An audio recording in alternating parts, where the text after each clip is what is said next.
I'd like to welcome everyone to this MarketVid Friday Webchat. My name is Rick Dearborn. These webchats are forums to share ideas from the best thought leaders in the field of online marketing video. Today's chat is sponsored by 10-Day Marketing Makeover and Gail Efron, author of the book, How to Give Your Business an Extreme Marketing Makeover, which is available at Amazon.com. The principles found in Gail's book are the foundation of how we approach marketing video at MarketVid. And our guest today is Scott Wallace of Studio Wallace in Eugene, Oregon. Scott is an expert on graphic communication, and we'll be talking about the unique challenges in creating graphics for video and mobile devices. This is an interactive web chat, so you're welcome to submit questions at any time by using the chat screen at the bottom of your window and pushing enter. So Scott, let's start over again and tell me again, and I'm sure some of you have heard this, but we are recording this. Give us a little bit of an idea about your background and how you got where you are today. Okay. Well, I think I was born an artist, and by that I mean I just kind of came into the world interested in all things visual, and got my hands in any type of art I could. And then I learned that there was this thing called graphic design, where your art could actually be serve a purpose and as well as enhance communication. So I got my design degree from the Corcoran College of Art and Design from Washington, D.C. And following that, that was a classical design education. And following that, I spent a couple years as a sole designer of a 50-page Portuguese-speaking magazine.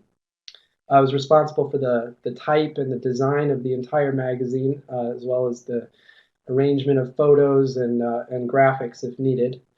Following that, I worked for about 6 years at the Christian Science Monitor in Boston, Massachusetts. That was an international newspaper. And I was responsible for the graphics, the charts, maps, as well as illustrations, which actually dominated my career there. I did a lot more illustrating than information graphics, as that seemed to be my strong suit. And then following that, I started my own company, the Studio Wallace, and that's been going for about 2 years. Tell us a little bit about your company and the types of clients you're working with and the range of work that you do. Okay. Well, my company is it's a graphic design studio, but we tend to emphasize the illustration side of things. I've been contacted more for my illustrating than my design work. However, I can work on all types of graphic design, whether that's multimedia design for websites, video. I've been contracted to do video work. I do identity systems. That includes logos and branding, and pretty much any type of design. I've even worked in product design. And so that's sort of where our company goes. And what's the range of clients you're working with? The range of clients, we serve everything from nonprofit to for-profit organizations, international publications. I still do occasional projects for my prior employers, corporate entities, Fortune 500 companies, small to large startup established businesses, and some local government. Now, let's get a little bit into what's going on today. You've done a lot of work in print, and obviously the world is still doing print, but it's moving very much into other types of graphics.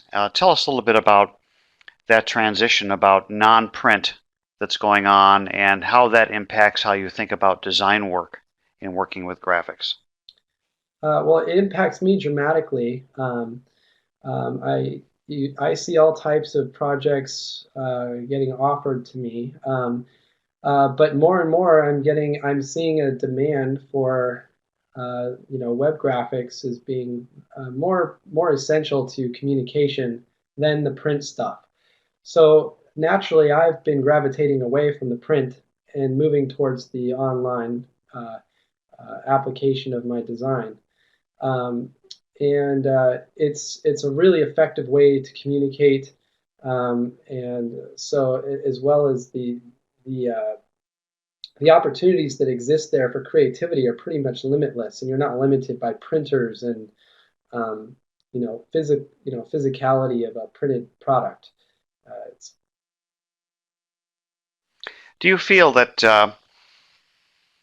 the world is moving more toward forms of visual communication and that the amount of text is becoming less, that we're communicating more with video and other things, or is it staying about the same? I'm not referring obviously to print publications, but which would be text, but specifically the internet. Absolutely. Graphics are a way to enhance a visual story. Um, and if you just have text, you don't really have anything to hook somebody into reading that content, and people have come to expect it. And so it's really imperative to have graphics associated with your content, whether that's photos, uh, just context accurate um, uh, visual pieces to go with that text.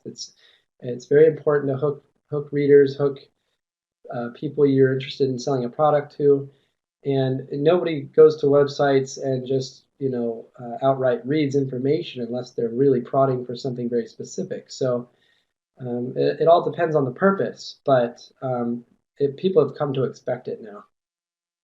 Mm-hmm.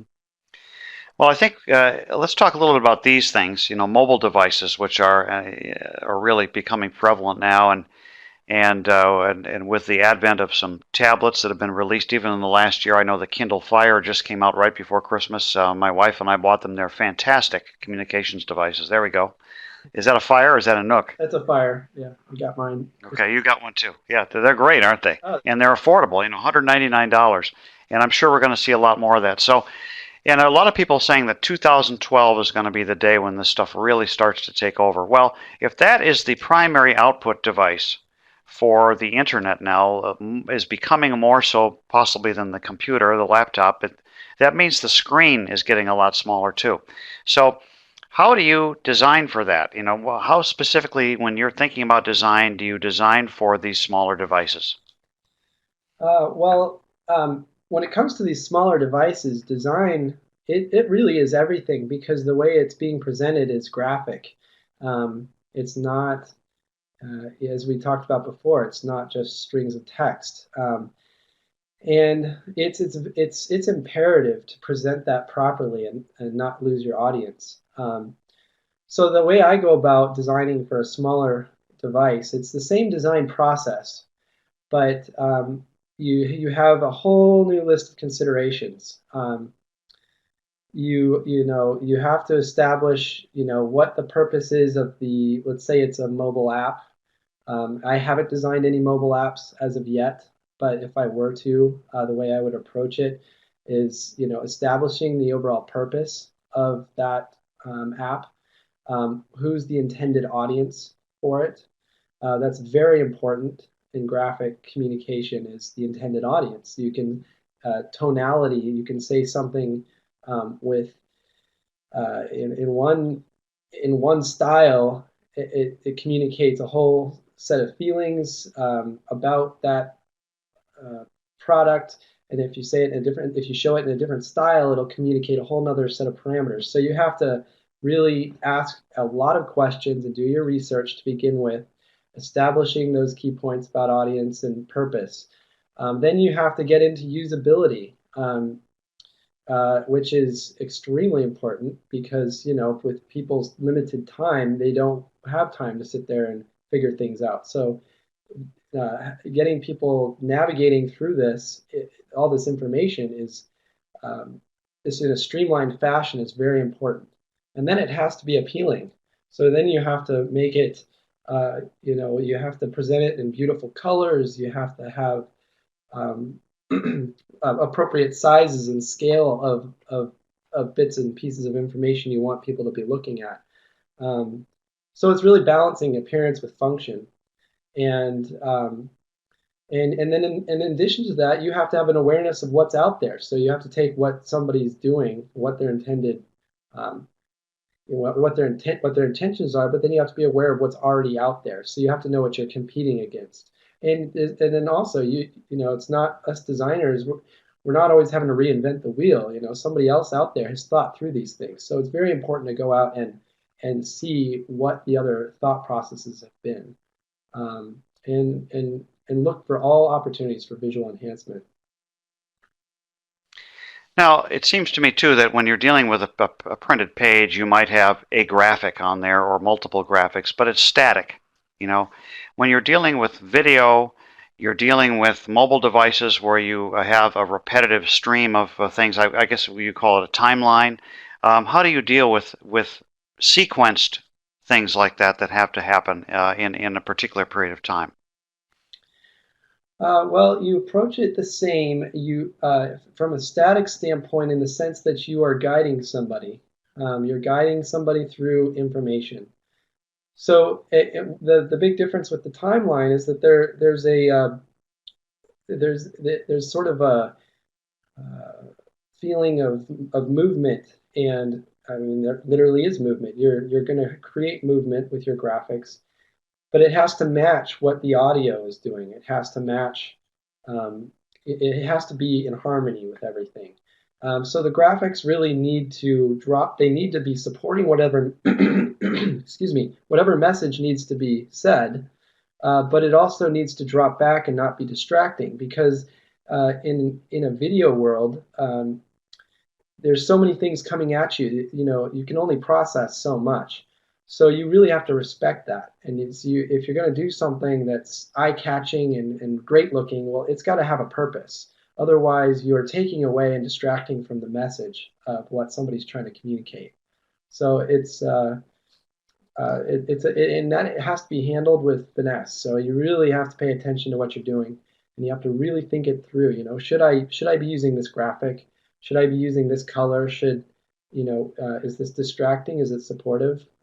Those kinds of questions. Mm-hmm. Yeah, it makes sense. By the way, I want to remind everybody that we'll take questions at any time. So if you have specific questions for Scott, just go ahead and type them at the bottom of your screen and hit enter, and we'd be happy to entertain those as we go along here, any tangential ideas. The challenge, I would think, too, is that when you would design for, let's say, a magazine page, you know exactly what that size is going to be. That's going to be printed out at a certain size, and there it is, or a newspaper or whatever. But when you're designing for mobile devices now, they're going to be all different sizes. I mean, I held up this thing, which has got a tiny little screen on it. You held up a Kindle Fire. There might be, an iPad, which is a little bit larger. You've got a variety of sizes. So you've got viewers that are going to be viewing these things rather than a specific output size. They're going to be all different sizes. But you need to design one graphic that's going to be presented in a lot of different ways.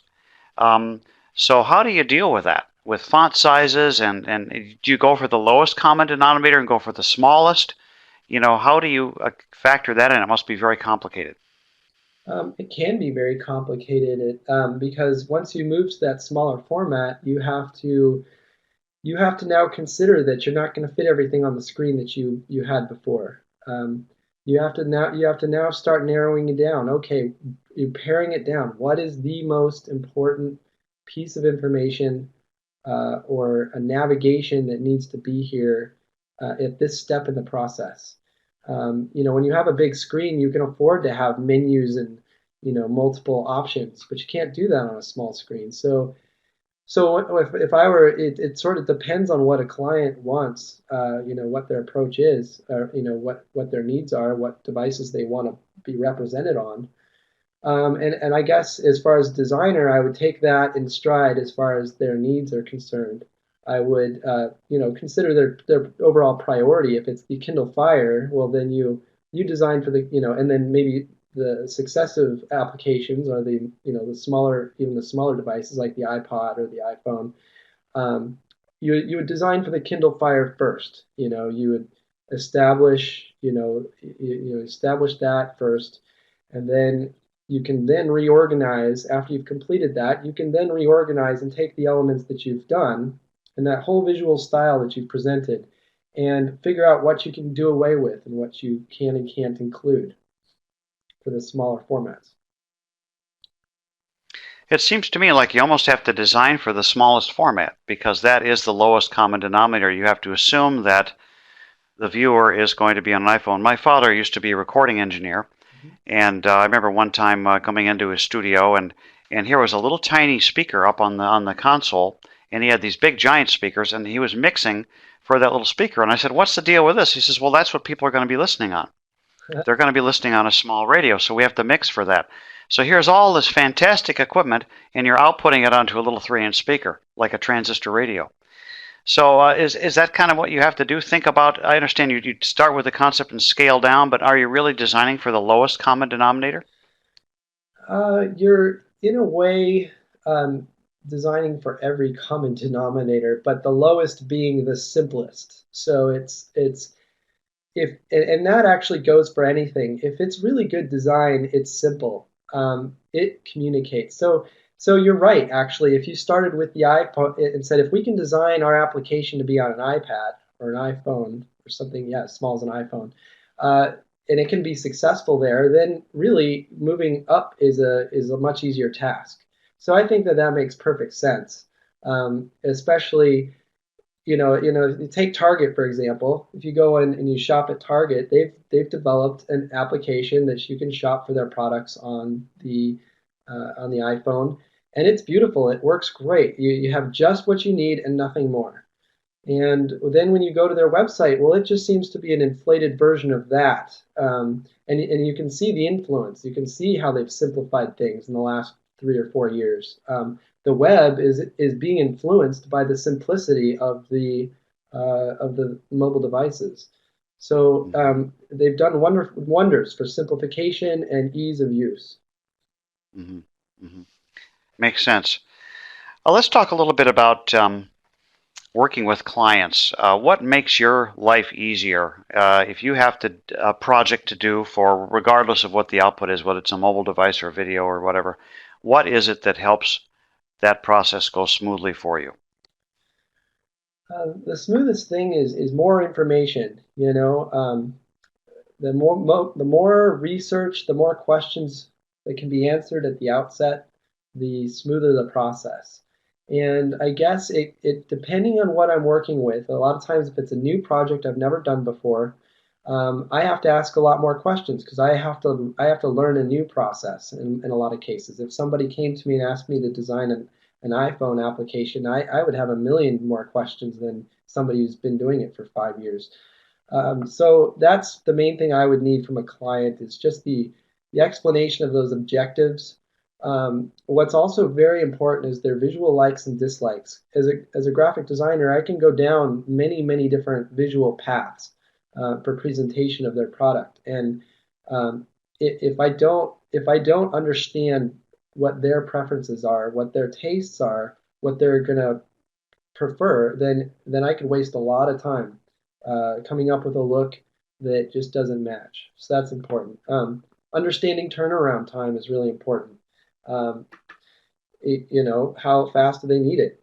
And will my studio be able to turn around their project in that amount of time? Um, Mm-hmm. the target audience is extremely important. Who are they trying to communicate with? Is it a mom and pop shop that's trying to communicate with people on the street? Or is it a corporate entity that's trying to communicate with, hundreds of thousands of people? Because if so, it needs to be more generic, or it may not need to be so specific. That's very important. That's actually everything. Budget. Do they have the budget for that time that's spent for Mm-hmm. that project? Okay, great. Let's talk about video now specifically and move kind of in that direction because this is the primary focus of what we do here. Are there any special considerations that you need to take into account when you're producing graphics and animations that will be specifically used for video?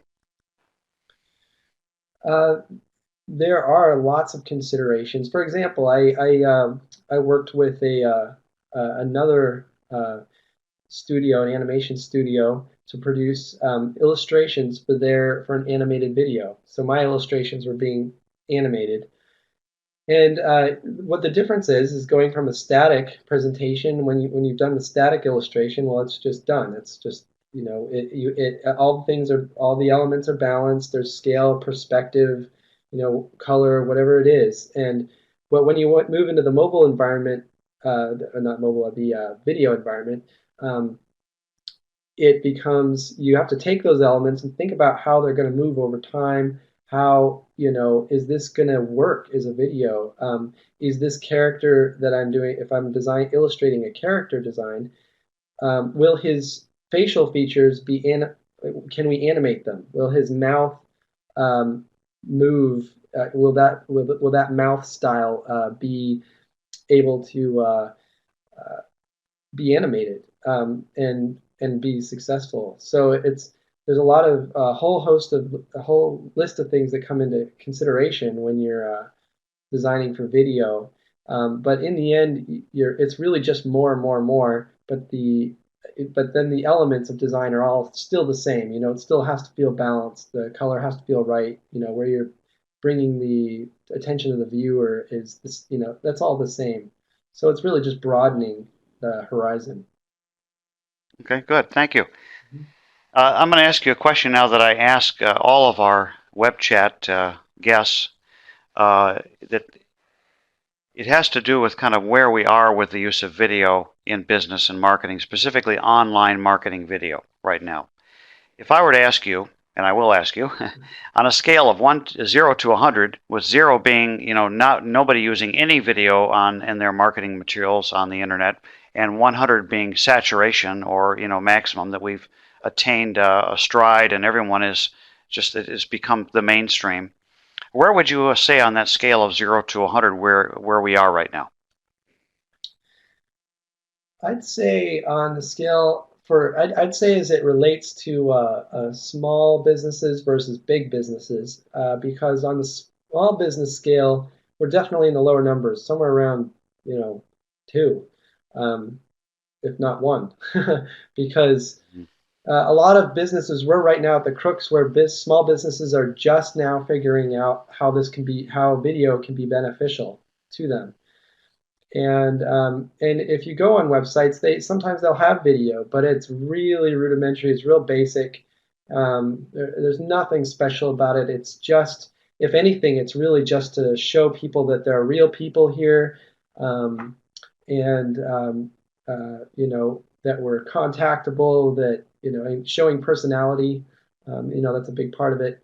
On the big business end of the scale, on a 0 to 100 scale, it would be somewhere in the upper numbers, just because they can't afford not to be competitive with their other big businesses. So they're seeing they're always comparing what their competitors are doing.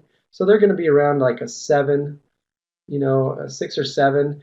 But I do feel like there is a point where there is going to have to be a balance between static and video presentation, because you can't just have videos everywhere. It takes people still have their specific needs. They still are going to go there for specific content, and some content is just more appropriate in a static setting. So I think at some point there's going to be a really nice balance that'll be struck. Some businesses have already hit it, to a T, and it's up to everybody else to follow suit. It's really we're developing a whole new genre of communication here that's in its infant stages, aren't we? It's just beginning to be seen. Mm-hmm. And it remains to be seen how far that will go and how far that'll be integrated. And a lot of us, we have no idea probably 5 years from now what people will be doing with video. It'll probably be something very different than we would expect it to be. I think the interesting thing about all of this, the beauty of it actually, is that if you take all the different mediums that are out there, books, magazines, newspapers, radio, television, the web collapses those all into one medium and gives it to you on one page. And I think everyone's struggling to figure out what that balance is, but I think video is definitely on the upswing because it communicates so many things in so many ways. What do you think? You mentioned that small businesses are probably at like 1 or 2%. What do you think is necessary to push that up? Because that's part of what MarketVid is all about here, is helping to get video used more by small businesses. What does it take to get that process to happen, do you think? Well, I think it's a combination of things. I think number one, obviously, being education, because that, people they can't understand how it's going to impact their business until somebody comes up to them with some figures and facts about what it can do and explains that to them. I think simple exposure to the people that are taking advantage of it and doing it. So exposure is very big.